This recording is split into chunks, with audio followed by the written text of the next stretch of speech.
ನಮಸ್ಕಾರ ನಮಸ್ಕಾರ ನಮಸ್ಕಾರ. ಏನ್ರಿ ಮುರಳಿ, ಏನು ಮಾಡಿದ್ದೀರಾ ಇವತ್ತು? ಮೈಸೂರು ಶೈಲಿಯ ಬದನೆಕಾಯಿ ಪಲ್ಯ ಮಾಡಿದ್ದೀವಿ. ಈ ಬದನೆಕಾಯಿ ಪಲ್ಯ ಬೇಳೆ ಸಾರು ಪಕ್ಕದಲ್ಲಿ ಹಾಕ್ಕೊಂಡು ತಿನ್ಬೋದು, ಚಪಾತಿಗೂ ಎತ್ಕೊಂಡು ತಿನ್ಬೋದು. ಅದ್ಭುತವಾಗಿರೋ ಬದನೆಕಾಯಿ ಪಲ್ಯ ನೋಡ್ಕೊಳ್ಳಿ, ಮಾಡ್ಕೊಳ್ಳಿ.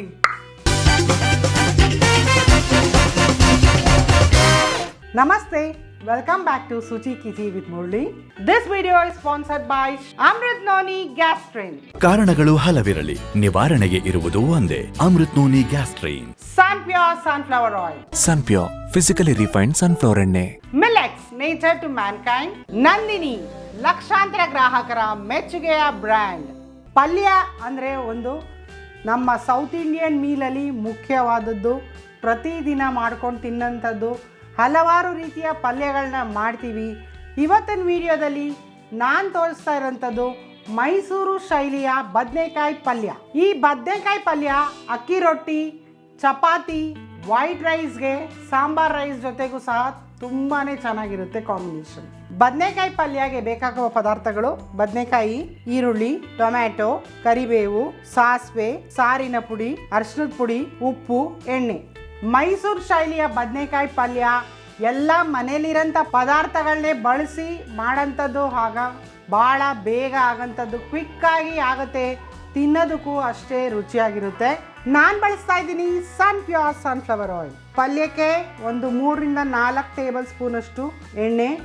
ಕರ್ನಾಟಕದ ನಂಬರ್ 1 ಅಡುಗೆ ಎಣ್ಣೆ ಸನ್ಪ್ಯೂರ್ ಸನ್ಫ್ಲವರ್ ಆಯಿಲ್. ಇದು ಕೆಮಿಕಲ್ ಫ್ರೀ ಟೆಕ್ನಾಲಜಿಯಿಂದ ತಯಾರಾದ ಭಾರತದ ಏಕೈಕ ಫಿಸಿಕಲಿ ರಿಫೈನ್ಡ್ ಸೂರ್ಯಕಾಂತಿ ಎಣ್ಣೆ. ಇದರಲ್ಲಿ ವಿಟಮಿನ್ ಎ, ಡಿ ಹಾಗೂ ಇ ಹೇರಳವಾಗಿದೆ. ಇಮ್ಯುನಿಟಿನ ಬೂಸ್ಟ್ ಮಾಡುತ್ತೆ ಹಾಗೂ ಈ ಎಣ್ಣೆ ಲೆಸ್ ಅಬ್ಸರ್ವೆಂಟ್. ಎಣ್ಣೆ ಕಾದಿದೆ. ಒಗ್ಗರಣೆಗೆ ಸಾಸಿವೆ, ಈರುಳ್ಳಿ ಉದ್ದಕ್ಕೆ ಸ್ಲೈಸ್ ಮಾಡ್ಕೊಂಡಿದ್ದೀನಿ. ಇಲ್ಲಿ 3 ಈರುಳ್ಳಿ ಇದೆ. ಈರುಳ್ಳಿನೇ ಮೇನ್ ಇಂಗ್ರೀಡಿಯೆಂಟ್. ಬದನೆಕಾಯಿ ಜೊತೆಗೆ ಈರುಳ್ಳಿ ಹೆಚ್ಚಾಗಿ ಹಾಕೊಂಡಾಗ ಪಲ್ಯದ ರುಚಿ ಚೆನ್ನಾಗಿರುತ್ತೆ. 3 ಮೀಡಿಯಂ ಸೈಜ್ ಈರುಳ್ಳಿನ ಉದ್ದಕ್ಕೆ ಚಾಪ್ ಮಾಡ್ಕೊಂಡಿದ್ದೀನಿ. ಕರಿಬೇವು ಸ್ವಲ್ಪ, ಈರುಳ್ಳಿ ಜೊತೆಗೇನೆ ಅದು ಫ್ರೈ ಆಗಲಿ, ಒಳ್ಳೆ ಘಮ ಬರುತ್ತೆ ನಮಗೆ.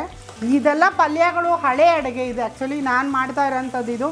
ಇದು ನಮ್ಮನೆಯ ಶೈಲಿಯಲ್ಲಿ ಮಾಡ್ತಾ ಇದ್ದೀನಿ. ಹಳೆಯ ಅಡುಗೆ, ನಮ್ಮ ಅಜ್ಜಿಯ ಕಾಲದ ಪಲ್ಯನೇ ಇದು.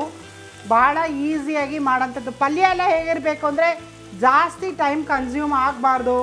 ಎಲ್ಲರಿಗೂ ಟೈಮ್ ಭಾಳ ಕಡಿಮೆ ಇರುತ್ತೆ. ಸಮಯ ಅಡುಗೆ ಮಾಡುವಾಗ ಕುಕಿಂಗ್ ಟೈಮ್ನ ಆದಷ್ಟು ಕಡಿಮೆ ಮಾಡ್ಕೋಬೇಕು. ಕ್ವಿಕ್ಕಾಗಿ ಆಗೋಂಥ ಅಡುಗೆಗಳನ್ನ ಮಾಡ್ಕೋಬೇಕು. ಸೊ ಈ ಪಲ್ಯ ಎಲ್ಲ ಮನೆಯಲ್ಲಿರೋಂಥ ಪದಾರ್ಥಗಳನ್ನ ಬಳಸ್ಕೊಂಡು ಮಾಡೋಂಥದ್ದು. ಕ್ವಿಕ್ಕಾಗಿ ಆಗುತ್ತೆ, ರುಚಿನೂ ಚೆನ್ನಾಗಿರುತ್ತೆ. ಇಲ್ಲಿ ಈರುಳ್ಳಿ ಬ್ರೌನ್ ಆಗಬಾರ್ದು. ನಮಗೆ ಈರುಳ್ಳಿಯ ಹಸಿ ವಾಸನೆ ಹೋಗೋಷ್ಟು ಫ್ರೈ ಮಾಡ್ಕೊಳ್ಳಿ. ನೋಡಿ, ಈರುಳ್ಳಿ ಬಣ್ಣ ಇಷ್ಟು ಚೇಂಜ್ ಆಗಿದೆ. ನಾವು ಟ್ರಾನ್ಸ್ಲೂಸೆಂಟ್ ಏನಂತೀವಿ, ಪಿಂಕ್ ಕಲರ್ಗೆ ಚೇಂಜ್ ಆಗಿದೆ. ಇಲ್ಲಿ ಬ್ರೌನ್ ಆಗಬಾರ್ದು. ಈರುಳ್ಳಿ ಇಷ್ಟು ಬಣ್ಣಕ್ಕೆ ತಿರುಗಿದ್ರೆ ಸಾಕು. ಹೇ, ನಾ ಹೇಗೆ ಕಾಣಿಸ್ತಿದ್ದೀನಿ? ಆಹಾ, ಯಮ್ಮಿ, ಟೇಸ್ಟಿ. ಸಾರಿ, yummy, tasty.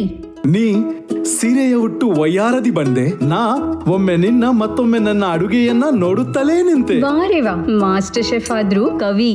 Sunpure sunflower oil healthy, chemical free ಮತ್ತು ಇದರಲ್ಲಿದೆ ವಿಟಮಿನ್ಸ್ ಎ, ಡಿ ಮತ್ತು ಇ. 30 ವರ್ಷಗಳಿಂದ ಶುದ್ಧತೆ ಮತ್ತು ಆರೋಗ್ಯದ ಪರಿಪೂರ್ಣ ಅನುಬಂಧ. ಈರುಳ್ಳಿ 2 ರಿಂದ 3 ನಿಮಿಷಗಳ ಕಾಲ ಬಾಡಿಸ್ಕೊಂಡ್ರೆ ಸಾಕು. ಇಲ್ಲಿ ಟೊಮ್ಯಾಟೊ 2 ಮೀಡಿಯಂ ಸೈಜ್ ಟೊಮ್ಯಾಟೊ ಸಣ್ಣದಾಗಿ ಹೆಚ್ಕೊಂಡಿರೋಂಥದ್ದು. ಇಷ್ಟು ಬದನೆಕಾಯಿ ಪಲ್ಯಕ್ಕೆ 2 ಟೊಮ್ಯಾಟೊ ಬೇಕು. ನಮ್ಮ ಸುಚಿ ಕಿಚಿ ವ್ಯೂವರ್ಸ್, ನಿಮ್ಮ ಕಮೆಂಟ್ಸ್ ನೋಡ್ತಾ ಇರ್ತೀನಿ. ಮೊನ್ನೆ ರೀಸೆಂಟಾಗಿ ಕಮೆಂಟ್ ಸೆಕ್ಷನಲ್ಲಿ ಯಾರೋ ಟೈಮಿಂಗ್ನ ಕೇಳಿದ್ರಿ. ಈಗ ಸಪೋಸ್ ಈರುಳ್ಳಿ ಬೇಯುವ ಸಮಯ ಅಂತ ಕೇಳ್ತೀರಾ. ಪರ್ಫೆಕ್ಟಾಗಿ ಕರೆಕ್ಟ್ ಟೈಮ್ ಹೇಳೋಕ್ಕಾಗಲ್ಲ. ಯಾಕಂದರೆ ನಾನು ಬಣ್ಣನ ಹೇಳ್ತೀನಿ. ಆ ಬಣ್ಣ ನಮಗೆ ಕಣ್ಣಲ್ಲಿ ಗೊತ್ತಾಗುತ್ತೆ. ಕೆಲವೊಂದು ದಪ್ಪ ತಳದ ಪಾತ್ರೆನೇ ಬಳಸ್ತೀರ ಕೆಲವ್ರ ಮನೆಗಳಲ್ಲಿ. ಕೆಲವ್ರ ಮನೆಗಳೆಲ್ಲ ಸ್ಟವ್ ಡಿಪೆಂಡ್ ಆಗುತ್ತೆ. ನೀವು ಬಳಸೋಂಥ ಸ್ಟವ್ನು ಡಿಪೆಂಡ್ ಆಗುತ್ತೆ. ಆ ಫ್ಲೇಮ್ ಕೆಲವ್ರ ಮನೆಗಳಲ್ಲಿ ಫ್ಲೇಮ್ ಜೋರಾಗಿ ಬರುತ್ತೆ, ಕೆಲವ್ರ ಮನೆಗಳಲ್ಲಿ ಮೀಡಿಯಮ್ ಆಗಿರುತ್ತೆ. ಮತ್ತು ಕೆಲವ್ರು ಇಂಡಕ್ಷನ್ ಸ್ಟವ್ನ ಬಳಸ್ತೀರಾ. ಸೊ ಅದರಿಂದ ಕುಕಿಂಗ್ ಟೈಮ್ ಡಿಫರ್ ಆಗುತ್ತೆ. ನಾವು ಹೇಳೋದಕ್ಕೂ ಅದಕ್ಕೂ 2 ನಿಮಿಷ ಅಂದರೆ ಕೆಲವೊಂದು ಟೈಮಲ್ಲಿ 3 ನಿಮಿಷ ತೊಗೋಬೋದು. ನಾನು 4 ನಿಮಿಷ ಹೇಳಿದ್ರೆ ಕೆಲವ್ರಿಗೆ 2 ನಿಮಿಷಕ್ಕೇ ಕುಕ್ ಆಗ್ಬೋದು. ಸೊ ನಾನು ಆ ಕಲರು, ಆ ಪರ್ಫೆಕ್ಷನ್ ನಾವೇನು ಹೇಳ್ತೀವಿ, ಕೆಲವೊಂದು ಅಡುಗೆಗೆ ನಾನು ಈರುಳ್ಳಿ ಬ್ರೌನ್ ಆಗಬೇಕು ಅಂದರೆ ಅದು ಬ್ರೌನ್ ಆಗೋಷ್ಟು ಬೇಯಿಸ್ಕೊಳ್ಳಿ. ಟ್ರಾನ್ಸ್ಲೂಸೆಂಟ್ ಅಂತೀನಿ, ಅದು ಪಿಂಕ್ ಬಣ್ಣ ಬರೋಷ್ಟು ಬಳಸ್ಕೊಳ್ಳಿ. ಪರ್ಫೆಕ್ಟಾಗಿರೋಂಥ ಟೈಮ್ ಹೇಳೋದಕ್ಕೆ ಅಷ್ಟು ಪರ್ಫೆಕ್ಟಾಗಿ ಹೇಳೋಕ್ಕಾಗಲ್ಲ. ನೀವು ಬಳಸೋಂಥ ಪಾತ್ರೆ ಹಾಗೂ ಸ್ಟೌವಿನ ಉರಿ ಮೇಲೆ, ಆ ಫ್ಲೇಮ್ ಮೇಲೆ ಡಿಪೆಂಡ್ ಆಗುತ್ತೆ. ಈಗ ಇಲ್ಲಿ ಟೊಮ್ಯಾಟೊ ಮೆತ್ತಗಾಗಬೇಕು. ಸಣ್ಣದಾಗಿ ಚಾಪ್ ಮಾಡಿಕೊಂಡ್ರೆ ನೀವು ಟೊಮೆಟೊ ಬೇಗ ಮೆತ್ತಗಾಗುತ್ತೆ. ಫೈನಾಗಿ ಹೆಚ್ಕೊಳ್ಳಿ. ಸಣ್ಣದಾಗಿ ಚಾಪ್ ಮಾಡಿದರೆ ಬೇಗ ಟೊಮೆಟೊ ಬೆಂದೋಗುತ್ತೆ ನಮಗೆ. ಅರಿಶಿನದ ಪುಡಿ ಸ್ವಲ್ಪ ಜಸ್ಟ್ ಸ್ಪ್ರಿಂಕಲ್ ಮಾಡೋಷ್ಟು ಅರಿಶಿನದ ಪುಡಿ ಲೈಟಾಗಿ ಸ್ವಲ್ಪ ಹಾಕ್ಕೊಳ್ಳಿ. ಇಲ್ಲಿ ನಾನು ಉದ್ದದ ಬಿಳಿ ಬದನೆಕಾಯಿ ಅಂತ ಏನು ಹೇಳ್ತೀವಿ ಇದನ್ನು ತೊಗೊಂಡಿದ್ದೀನಿ. ಕಪ್ಪು ಬದನೆಕಾಯಿ ಸಹ ಬಳಸ್ಕೋಬೋದು, ಆದರೆ ಗುಂಡದಕ್ಕಿಂತ ಈ ಬದನೆಕಾಯಿ ರುಚಿ ತುಂಬ ಚೆನ್ನಾಗಿರುತ್ತೆ. ಹಾಗೂ ಈ ರೀತಿಯಾಗಿ ಹೆಚ್ಕೊಳ್ಳಿ ಬದನೆಕಾಯಿನ. ಈ ರೀತಿಯಾಗಿ ಸ್ಲಿಟ್ ಮಾಡಿಕೊಂಡು ಎಲ್ಲರಿಗೂ ಗೊತ್ತಿರೋದೇ ನೀರಲ್ಲಿ ಹಾಕಿಡಬೇಕು ಬದನೆಕಾಯಿ ಹಾಗೂ ಸ್ವಲ್ಪ ಉಪ್ಪು. ನೀರಿಗೆ ಉಪ್ಪು ಹಾಕಿ ಸೇರಿಸಿಟ್ರೆ ಇದೊಂದು ಟಿಪ್, ಬದನೆಕಾಯಿ ನಮಗೆ ಕಪ್ಪಾಗೋದಿಲ್ಲ ಮಾಡೋವರೆಗೂ. ಹಾಕೋವಾಗ ಆ ನೀರನ್ನ ತೆಗೆದು ಹಾಕಿ ನೀರಲ್ಲಿಟ್ಟಾಗ ನಮಗೆ ಬದನೆಕಾಯಿ ಈ ರೀತಿಯಾಗಿ ಫ್ರೆಶ್ ಆಗಿರುತ್ತೆ, ಕಪ್ಪಾಗೋದಿಲ್ಲ. ಟೊಮ್ಯಾಟೊ ಮೆತ್ತಗಾಗಿದೆ. ಈ ಪಾಯಿಂಟಲ್ಲಿ ಈಗ ಹೆಚ್ಚಿರೋಂಥ ಬದನೆಕಾಯಿನ ಸೇರಿಸ್ತಾ ಇದ್ದೀನಿ. ಇಲ್ಲಿ ಒಂದು 9 ಬದನೆಕಾಯಿಗಳನ್ನ ಸೇರಿಸಿದ್ದೀನಿ. ಅದ್ರ ಪ್ರಮಾಣಕ್ಕೆ ಉದ್ದದ ಬದನೆಕಾಯಿ 9, 3 ಈರುಳ್ಳಿ ಹಾಗೂ ಟೊಮ್ಯಾಟೊ 2. ಈಗ ಬದನೆಕಾಯಿನ ಚೆನ್ನಾಗಿ ಬಾಡಿಸ್ಕೊಳ್ಳಿ, ಚೆನ್ನಾಗಿ ಫ್ರೈ ಆಗಬೇಕು. ನೀವು ಈ ರೀತಿಯಾಗಿ ಹೆಚ್ಕೊಂಡಾಗ ಬದನೆಕಾಯಿ ನಮಗೆ ಕ್ವಿಕ್ಕಾಗಿ ಬೇಯುತ್ತೆ. ಉದ್ದುದ್ದ ಸ್ಪ್ಲಿಟ್ ಮಾಡ್ಕೊಳ್ಳಿ. ಫಸ್ಟು ಒಂದು 3 ನಿಮಿಷಗಳ ಕಾಲ ಚೆನ್ನಾಗಿ ಇದನ್ನು ಬಾಡಿಸ್ಕೊಳ್ಳಿ. ಬದನೆಕಾಯಿ ಬೇಯಬೇಕು, ಮೆತ್ತಗಾಗಬೇಕು. ಅದರಿಂದ ಈಗ ನಾನು ಈಗಲೇ ಇದಕ್ಕೆ ಉಪ್ಪು ಸೇರಿಸ್ತೀನಿ, ರುಚಿಗೆ ತಕ್ಕಷ್ಟು ಉಪ್ಪು. ಇದಕ್ಕೆ ನೀವು ಬೇಕಂದರೆ ಇಟ್ಸ್ ಅನ್ ಆಪ್ಷನ್, ಸ್ವಲ್ಪ ಹುಣಸೆ ಹಣ್ಣಿನ ರಸನೂ ಬಳಸ್ಕೋಬೋದು. ಬಟ್ ಟೊಮ್ಯಾಟೋಲಿರೋಂಥ ಹುಳಿ ಅಂಶನೇ ಸಾಕಾಗುತ್ತೆ. ಸ್ವಲ್ಪ ಟ್ಯಾಂಗಿಯಾಗಿ ಬೇಕು, ಹುಳಿ ಅಂಶ ಬೇಕು ಅಂದರೆ ಒಂಚೂರು ಹುಣಸೆ ಹಣ್ಣಿನ ರಸನ ಸೇರಿಸ್ಕೊಳ್ಳಿ. ನೀವು ಬದನೆಕಾಯಿದು ಹಸಿ ವಾಸನೆ ಹೋಗಬೇಕು ಅಷ್ಟು ಚೆನ್ನಾಗಿ ಇದನ್ನು ಫ್ರೈ ಮಾಡ್ಕೊಳ್ಳಿ. ಆನಂತರ ಸಾಂಬಾರು ಪುಡಿನ ಸೇರಿಸ್ಕೊಳ್ಳೋಣ. ಯಾರು ನಮ್ಮ ವೀಡಿಯೋನ ಫಸ್ಟ್ ಟೈಮ್ ನೋಡ್ತಾ ಇದ್ದೀರಾ, ಯಾರು ಇನ್ನೂ ನಮ್ಮ ಚಾನಲ್ಗೆ ಸಬ್ಸ್ಕ್ರೈಬ್ ಮಾಡಿಲ್ಲ, ನಮ್ಮ ವೀಡಿಯೋಸ್ನ ಲೈಕ್ ಮಾಡಿ, ಶೇರ್ ಮಾಡಿ, ಸಬ್ಸ್ಕ್ರೈಬ್ ಮಾಡಿ. ಹಾಗೂ ನಾನು ಮಾಡೋಂಥ ಹೊಸ ಹೊಸ ವೀಡಿಯೋಸ್ ನಿಮ್ಗೆ ಬಂದು ತಲುಪಬೇಕಂದ್ರೆ ನೋಟಿಫಿಕೇಷನ್ ಬೆಲ್ನ ಪ್ರೆಸ್ ಮಾಡಿ. ನನಗಿಷ್ಟ ನಂದಿನಿ ತುಪ್ಪ, ಶುದ್ಧ ತುಪ್ಪ ಅಂದರೆ ನಂದಿನಿ. ಬದನೆಕಾಯಿನ ಈಗ ಚೆನ್ನಾಗಿ ನಾನು ಹುರ್ಕೊಂಡಿದ್ದೀನಿ, ಚೆನ್ನಾಗಿ ಫ್ರೈ ಮಾಡಿದ್ದೀನಿ ಈರುಳ್ಳಿ ಹಾಗೂ ಟೊಮೆಟೊಲಿ. ಇದು ಖಾರಕ್ಕೆ ಸಾಂಬಾರಿನ ಪುಡಿ. ಸಾಂಬಾರು ಪುಡಿ ಪ್ರತಿದಿನ ನೀವು ಮನೆಯಲ್ಲಿ ತರಕಾರಿ ಸಾರಿಗೆ ಏನು ಬಳಸ್ತೀರಾ ಅದೇನೆ. ಇಲ್ಲಿ ನಾನು ಒಂದು 3 ಟೀ ಸ್ಪೂನಷ್ಟು ಸಾಂಬಾರು ಪುಡಿನ ಬಳಸ್ತಾ ಇದ್ದೀನಿ. ಟೀ ಸ್ಪೂನ್ ಸಾಂಬಾರು ಪುಡಿ ಹಾಕಿದ್ಮೇಲೆ ಫ್ಲೇಮ್ನ ಕಡಿಮೆ ಮಾಡ್ಕೊಳ್ಳಿ, ಯಾಕಂದರೆ ಸೀದಂಗೆ ಆಗುತ್ತೆ ಮುಖ್ಯವಾಗಿ. ಈಗ ಸ್ವಲ್ಪ ನೀರನ್ನ ಸ್ಪ್ರಿಂಕಲ್ ಮಾಡ್ಕೊಳ್ಳಿ, ಜಸ್ಟ್ ಚುಮ್ಕಿಸ್ಕೊಳ್ಳೋದು, ಜಾಸ್ತಿ ಬೇಡ. ಬದನೆಕಾಯಿ ನಮಗೆ ಬೇಯಬೇಕು. ಸ್ಪ್ರಿಂಕಲ್ ಆಗಷ್ಟು ನೀರನ್ನ ಹಾಕೊಂಡ್ರೆ ಅದು ಸ್ವಲ್ಪ ಗ್ರೇವಿ ಥರನೂ ಬರುತ್ತೆ, ಅನ್ನದ ಜೊತೆ ತಿನ್ನೋದಕ್ಕೂ ಚೆನ್ನಾಗಿರುತ್ತೆ. ಸೊ ಅದರಿಂದ ಸ್ವಲ್ಪ ಒಂದು ಚಿಕ್ಕ 1/4 ಕಪ್ಪಷ್ಟು ನೀರನ್ನ ಸೇರಿಸಿದ್ದೀನಿ.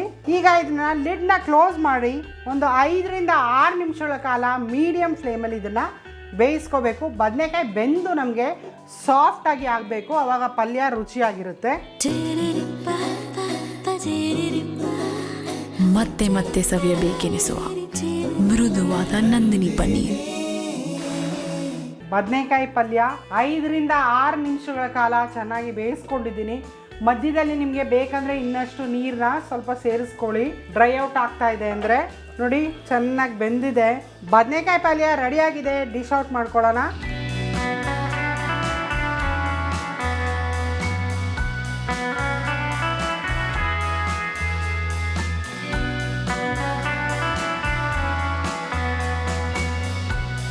ಮೈಸೂರು ಶೈಲಿಯ ಬದನೆಕಾಯಿ ಪಲ್ಯ ರೆಡಿಯಾಗಿದೆ. ಟೇಸ್ಟ್ ಮಾಡಬೇಕು ಮುರಳಿಯವರು. ಎಸ್, ಬದನೆಕಾಯಿ ಪಲ್ಯ ಅಂದ ತಕ್ಷಣ ಎಲ್ಲರೂ ಎಣ್ಗಾಯಿ, ಅದ್ರ ಜೊತೆಗೆ ಒಂದಷ್ಟು ಕಡಲೆಕಾಯಿ ಬೀಜ, ಅದು ಏನೇನೋ ರೀ, ಅದೇನ್ರಿ ಬದನೆಕಾಯಿ ಪಲ್ಯ?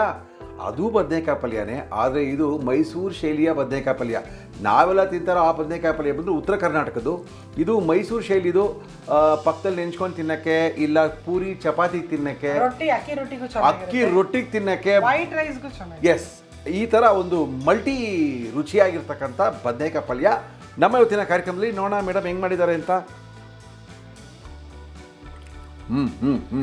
ಅದೇ ವೈಟ್ ರೈಸ್ಗೆ ನೀವು ಹಾಗೆ ಕಲ್ಸ್ಕೊಂಡು ತಿನ್ಬೋದು. ಸಾಂಬಾರು ಕಲ್ಸ್ಕೊಂಡು ತಿನ್ಬೋದು. ಬೇಳೆ ತಿಳಿ ಸಾರು ಮಾಡ್ಕೊಂಡಿದ್ರೆ ಪಕ್ಕದಲ್ಲಿ ಸ್ವಲ್ಪ ಬದನೆಕಾಯಿ ಪಲ್ಯ ಇದ್ದರೆ ತಿನ್ನೋಕ್ಕೆ ತುಂಬ ಮಜವಾಗಿರುತ್ತೆ. ಬೇಗ ಮಾಡ್ಕೊಬೋದು ಇನ್ಸ್ಟೆಂಟಾಗಿ. ಎಲ್ಲ ಬೇಗ ಮಾಡೋಂಥದ್ದೇ ನಾವು ತೋರಿಸೋದು. ಎಲ್ಲ ಮನೇಲಿರೋಂಥ ಪದಾರ್ಥಗಳನ್ನೇ ಬಳಸ್ಕೊಂಡು ಮಾಡೋಂಥದ್ದು. 4 ಪದಾರ್ಥ ಬಳಸಿರೋದು. ಇದಕ್ಕೆ ಸಖತ್ತಾಗಿದೆ, ಒಳ್ಳೆ ರುಚಿಯಾಗಿದೆ.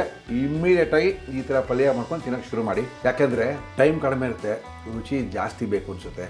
ಆವಾಗ ಈ ಚಳಿಗಾಲಕ್ಕೆಲ್ಲ ಈ ಥರ ಪಲ್ಯಗಳು ಅದ್ಭುತವಾಗಿ ರುಚಿ ಕೊಡುತ್ತೆ. ನಮ್ಮ ಇವತ್ತಿನ ಸುಚಿಕಿಚಿ ಚಾನಲಲ್ಲಿ ಒಳ್ಳೆ ಮೈಸೂರು ಶೈಲಿಯ ಬದನೆಕಾಯಿ ಪಲ್ಯ. ಕೆಲವು ಸರಿ ಉಪವಾಸ ಇದ್ದರೂ ಗ್ಯಾಸ್ಟ್ರಿಕ್ ಆಗುತ್ತೆ, ಹೊಟ್ಟೆ ತುಂಬ ಜಾಸ್ತಿ ತಿಂದರೂ ಕೂಡ ಗ್ಯಾಸ್ಟ್ರಿಕ್ ಆಗುತ್ತೆ. ಅಸಿಡಿಟಿಯಿಂದನೂ ಗ್ಯಾಸ್ಟ್ರಿಕ್ ಬರುತ್ತೆ, ಹೊಟ್ಟೆ ಹಸಿವಿಂದನೂ ಕೂಡ ಗ್ಯಾಸ್ಟ್ರಿಕ್ ಬರುತ್ತೆ. ಗ್ಯಾಸ್ಟ್ರಿಕ್ ಸಮಸ್ಯೆಗೆ ಕಾರಣ ಏನೇ ಇರಲಿ ನಿವಾರಣೆಗಿರೋದು ಒಂದೇ ಅಮೃತ್ ನೋನಿ ಗ್ಯಾಸ್ಟ್ರಿನ್. 16ಕ್ಕಿಂತ ಹೆಚ್ಚು ಆಯುರ್ವೇದದ ಪದಾರ್ಥಗಳನ್ನ ಬಳಸಿ ಮಾಡಿರ್ತಕ್ಕಂಥದ್ದು ಅಮೃತ್ ನೋನಿ ಗ್ಯಾಸ್ಟ್ರಿನ್. ಲಕ್ಷಾಂತರ ಜನರು ಗ್ಯಾಸ್ಟ್ರಿಕ್ ಸಮಸ್ಯೆಯಿಂದ ನರಳ್ತಾ ಇರೋರು ಇದನ್ನು ತಗೊಂಡ್ಮೇಲೆ ಪರಿಹಾರವನ್ನು ಕಂಡುಕೊಂಡಿದ್ದಾರೆ. ವಿಜ್ಞಾನಿಗಳು, ಡಾಕ್ಟರ್ಗಳು ತಮ್ಮ ಸಂಶೋಧನೆಯಿಂದ ಹೊರ ತಂದಿರೋದು ಅಮೃತ್ ನೋನಿ ಗ್ಯಾಸ್ಟ್ರಿನ್. ಎಲ್ಲ ಕಡೆ ಸಿಗುತ್ತೆ, ಉಪಯೋಗಿಸೋದು ಕೂಡ ತುಂಬಾ ಸುಲಭ. ಎಲ್ಲ ಮೆಡಿಕಲ್ ಶಾಪಲ್ಲೂ ಸಿಗುತ್ತೆ. ಒಳಗಡೆ ಒಂದು ಹಸಿರು ಕಲರ್ ಬಾಟ್ಲ್ ಇರುತ್ತೆ. ಒಂದು ಮುಚ್ಚಳದಷ್ಟು ಔಷಧಿನ 40 ml ಉಗುರು ಬೆಚ್ಚಗಿರೋ ನೀರಿಗೆ ಹಾಕಿ ಚೆನ್ನಾಗಿ ಕಲಸಿ ಊಟಕ್ಕಿಂತ ಮೊದಲು 1 ಗ್ಲಾಸ್ ತೊಗೊಂಡ್ರೆ ಸಾಕು. ಗ್ಯಾಸ್ಟ್ರಿಕ್ ಸಮಸ್ಯೆನೇ ಬರಲ್ಲ. ಮುರಳಿಯವರೇ ಎಲ್ಲಿ ಬೇಕಾದ್ರೂ ತೊಗೋಬೋದಾ? ಎಸ್, ಆನ್ಲೈನಲ್ಲಿ ಕೂಡ ಶಾಪ್ ಮಾಡ್ಬೋದು. ಐ ಬಟನ್ನ ಪ್ರೆಸ್ ಮಾಡಿ ಆನ್ಲೈನ್ ಸ್ಟೋರ್ಸ್ಗೆ ಹೋಗುತ್ತೆ. ಅಲ್ಲಿ ಅಮೃತ್ ನೋನಿಯವರ ಎಲ್ಲ ಪ್ರಾಡಕ್ಟ್ ಇರುತ್ತೆ. ನೀವು ಆನ್ಲೈನಲ್ಲಿ ಶಾಪ್ ಮಾಡ್ಬೋದು. ಗ್ಯಾಸ್ಟ್ರಿಕ್ ಸಮಸ್ಯೆಗೆ ಕಾರಣ ಏನೇ ಇರಲಿ ನಿವಾರಣೆಗಿರೋದು ಒಂದೇ ಅಮೃತ್ ನೋನಿ ಗ್ಯಾಸ್ಟ್ರಿನ್. ಸನ್ಪ್ಯೂರ್ ಕರ್ನಾಟಕದ ನಂಬರ್ 1 ಅಡುಗೆ ಎಣ್ಣೆ ಸನ್ಪ್ಯೂರ್ ಆಯಿಲ್. ನಮ್ಮ ಕಾರ್ಯಕ್ರಮದಲ್ಲಿ ನಾವು ಬಳಸ್ತಾ ಇದ್ದೀವಿ ಸನ್ಪ್ಯೂರ್ ಆಯಿಲನ್ನೇ. ಭಾರತದ ಮೊದಲನೆಯ ಫಿಸಿಕಲಿ ರಿಫೈನ್ ಮಾಡಿರೋ ಎಣ್ಣೆ ಅದು ಅಂದರೆ ಅದು ಕೂಡ ಸನ್ಪ್ಯೂರ್ ಆಯಿಲೇ. ಸಣ್ಣ ಕಿರಾಣಿ ಅಂಗಡಿಯಿಂದ ದೊಡ್ಡ ಸೂಪರ್ ಮಾರ್ಕೆಟ್ ತನಕ ಸಿಗೋವಂಥ ಎಣ್ಣೆ ಯಾವುದಾದ್ರು ಇದ್ದರೆ ಅದು ಸನ್ಪ್ಯೂರ್ ಆಯಿಲೇ. ಜೊತೆಗೆ ಮುರಳಿಯವರೇ ಆನ್ಲೈನ್ ಶಾಪ್ ಮಾಡ್ಬೋದಾ? ಖಂಡಿತವಾಗ್ಲೂ ಐ ಬಟನ್ ಪ್ರೆಸ್ ಮಾಡಿ ಆನ್ಲೈನ್ ಸ್ಟೋರ್ಸ್ಗೆ ಹೋಗುತ್ತೆ. ಅಲ್ಲಿ ಸನ್ಪ್ಯೂರ್ ಅವ್ರದ್ದು ವೈವಿಧ್ಯಮಯ ಪ್ರಾಡಕ್ಟ್ಗಳೆಲ್ಲ ಸಿಗುತ್ತೆ. ಅವೆಲ್ಲವನ್ನೂ ಕೂಡ ನೀವು ಆನ್ಲೈನಲ್ಲಿ ಶಾಪ್ ಮಾಡ್ಬೋದು. ಸನ್ಪ್ಯೂರ್. ನಂದಿನಿ, ಲಕ್ಷಾಂತರ ಗ್ರಾಹಕರ ಮೆಚ್ಚುಗೆಯ ಬ್ರ್ಯಾಂಡ್. ನಂದಿನಿ ಹಾಲು, ತುಪ್ಪ, ಮೊಸರು, ಬೆಣ್ಣೆ ಏನು ಬೇಕ್ರಿ ಎಲ್ಲ ರೀತಿಯ ಹಾಲಿನ ಉತ್ಪನ್ನಗಳ ಒಂದು ಅದ್ಭುತವಾದಂಥ ಒಂದು ಹೆಸರು ಅಂದರೆ ನಂದಿನಿ. ನಮ್ಮ ಕಾರ್ಯಕ್ರಮದಲ್ಲಿ ನಂದಿನಿಯ ಉತ್ಪನ್ನಗಳನ್ನ ನಾವು ಬಳಸ್ತಾ ಇದ್ದೀವಿ. ನೀವು ಕೂಡ ನಂದಿನಿ ಉತ್ಪನ್ನಗಳನ್ನೇ ಬಳಸಿ. ಯಾಕಂದರೆ ನಂದಿನಿಯವರದ ಬಲ್ಕ್ ಆರ್ಡರ್ ಏನಾದ್ರು ನಿಮಗೆ ಬೇಕಾಗಿದ್ದರೆ ಈ ಐ ಬಟನ್ನ ಪ್ರೆಸ್ ಮಾಡಿ ಆನ್ಲೈನ್ ಸ್ಟೋರ್ಸ್ಗೆ ಹೋಗುತ್ತೆ. ಅಲ್ಲಿ ನಂದಿನಿಯವರ ಎಲ್ಲ ಪ್ರಾಡಕ್ಟನ್ನು ಕೂಡ ಆನ್ಲೈನಲ್ಲಿ ಶಾಪ್ ಮಾಡ್ಬೋದು. ಬರೀ ಹಾಲಿನ ಉತ್ಪನ್ನಗಳಲ್ಲದೆ ಐಸ್ ಕ್ರೀಮ್ಗಳು, ಕುಕ್ಕೀಸ್ಗಳು, ಸ್ವೀಟ್ಗಳು, ವೆರೈಟಿ ಆಫ್ ಸ್ವೀಟ್ ಎಲ್ಲ ಸಿಗ್ತಾ ಇದೆ ನಂದಿನಿಯವ್ರದ್ದು. ಇವೆಲ್ಲವನ್ನೂ ಕೂಡ ಆನ್ಲೈನಲ್ಲಿ ಶಾಪ್ ಮಾಡ್ಬೋದು. ಕರ್ನಾಟಕದ ಹೆಮ್ಮೆ Nandini. Millets, nature to mankind. Millets ಇಂದ ಮಾಡಿರುವಂಥದ್ದು ಮಿಲೆಟ್ಸು. ಮಿಲೆಟ್ಸ್ ಅಲ್ಲಿ ವೈವಿಧ್ಯಮಯ ಇನ್ಸ್ಟೆಂಟ್ ಫುಡ್ಗಳನ್ನ ಮಿಲೆಟ್ಸ್ ಅವ್ರು ಬಿಟ್ಟಿದ್ದಾರೆ. ಒಳ್ಳೆ ದೋಸೆ ಇನ್ಸ್ಟೆಂಟ್ ಆಗಿ, ಒಳ್ಳೆ ಇಡ್ಲಿ, ಒಳ್ಳೆ ರವಾ ಇಡ್ಲಿ, ಒಳ್ಳೆ ರಾಗಿ ಇಡ್ಲಿ, ಇವೆಲ್ಲವೂ ಕೂಡ ಮಿಲೆಕ್ಸ್ ಇಂದ ಮಾಡಿರುವಂಥದ್ದು ಅದ್ಭುತವಾಗಿರೋ ಇನ್ಸ್ಟೆಂಟ್ ಫುಡ್ಗಳು ಕೂಡ ಸಿಗ್ತಾ ಇದೆ ಮಿಲೆಕ್ಸ್ ಅವ್ರ ಕಡೆಯಿಂದ. ಎಲ್ಲಿ ಸಿಗುತ್ತೆ ಮುರಳಿಯವರೇ? ಈ ಐ ಬಟನ್ನ ಪ್ರೆಸ್ ಮಾಡಿ ಆನ್ಲೈನ್ ಸ್ಟೋರ್ಸ್ಗೆ ಹೋಗುತ್ತೆ. ಅಲ್ಲಿ ಮಿಲೆಕ್ಸ್ ಅವರ ಎಲ್ಲ ಪ್ರಾಡಕ್ಟ್ಗಳನ್ನು ಕೂಡ ನೀವು ಉಪಯೋಗಿಸ್ಬೋದು. ಏನಕ್ಕೆ ಅಂದರೆ ಈ ಮಿಲೆಕ್ಸಿನ ಪ್ರಾಡಕ್ಟ್ಗಳನ್ನ ಉಪಯೋಗಕ್ಕೆ ಶುರು ಮಾಡಿದ್ರೆ ನಿಮ್ಮ BP ನಾರ್ಮಲ್ ಆಗಿರುತ್ತೆ, ಶುಗರು ಕಂಟ್ರೋಲ್ ಆಗಿರುತ್ತೆ, ವೆಯ್ಟು ಆಟೋಮೆಟಿಕ್ಕಾಗಿ ರಿಡಕ್ಷನ್ ಆಗುತ್ತೆ. ಅದ್ಭುತವಾದಂಥ ಆರೋಗ್ಯಕ್ಕೆ ಮಿಲೆಕ್ಸ್.